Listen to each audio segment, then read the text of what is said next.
sabedes que as festas do Cristo non se conciben sin todo o apartado deportivo, que é moito, que forma unha parte importante deste programa,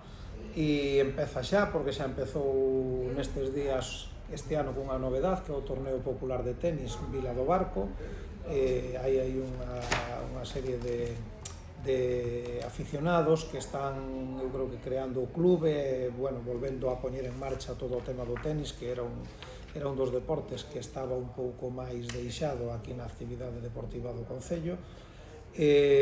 Logo temos o torneo de baloncesto na rúa, é un torneo que organiza a través de Allianz, e o propuxo a Muebles Victoria do Barco, e se vai a celebrar o sábado día 6, aquí tanto no Pabellón Vello como aquí na plaza do Concello. Se vai a montar aquí unha cancha.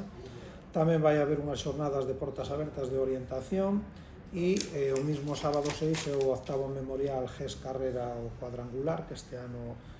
participan Trepalio Fútbol Sala de León, Ponfesala, Adi Vianariño e Pizarra os Tres Cuñados. E logo, aquí neste listado que teño, me falta o día 10, ese gran evento que vai a ser a salida da etapa 17 da Volta Ciclista a España, que rematará aquí no veciño a comarca do Bierzo, no Morredero. O sábado